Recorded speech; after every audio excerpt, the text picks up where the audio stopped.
if someone were to show up at your door and say, Master Tao, I'm really in pain. I'm having a pain on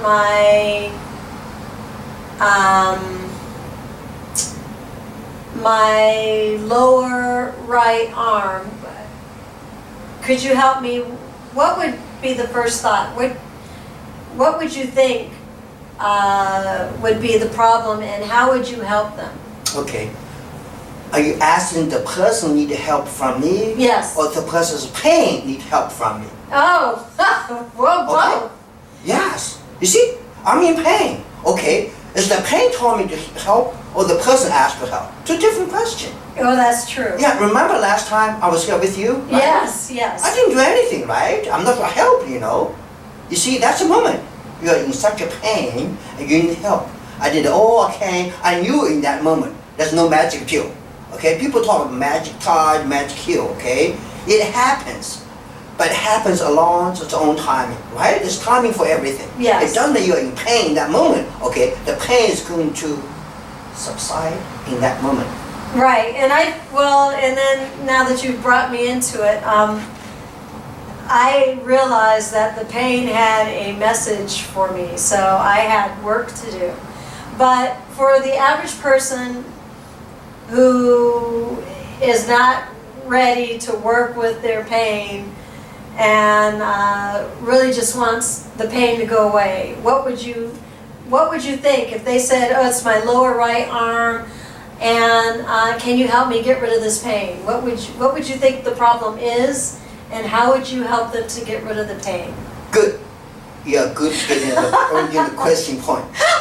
Lower right arm, okay? So our body is made of 5 threes, okay? Yes. Each arm, so 1, 2, and 3, okay? Right. From the elbow here to the wrist here, right? Right. It's a division. Right, so it's hand, lower arm, yeah, upper arm. we got half of the moment you are talking about here, it reminds me in my culture where women hate themselves so much physically, they would cut bleeding the wrist to death. Oh, wow.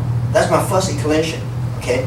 So in that case, the lower arm is the continued existence from the abdomen first as the center, and then expressed to the upper legs.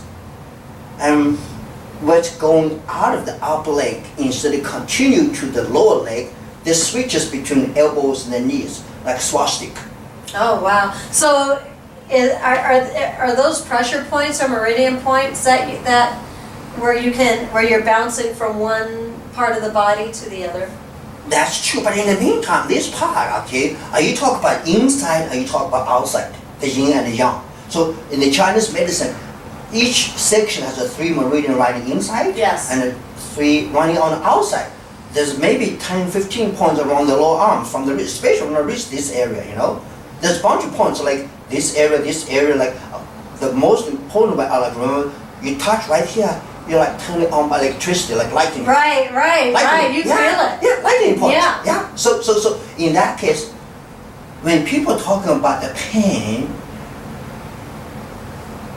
what's the definition of the pain? Right. And that's where life is painful. We are not living in a vacuum. Every stage we go through, there's its own pain threshold. Without enough pain, that's why we do meditation. People like spend the entire life doing meditation. Why you waste your entire life meditating for nothing?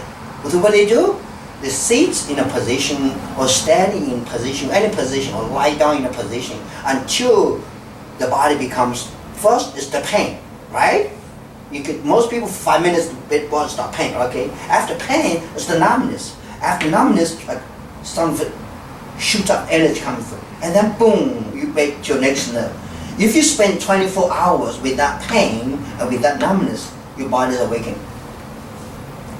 Yeah, I actually have a friend who was in a great deal of pain. She went to a Buddhist retreat for 10 days, 12 days, and she said after 45 minutes, this chronic pain was gone.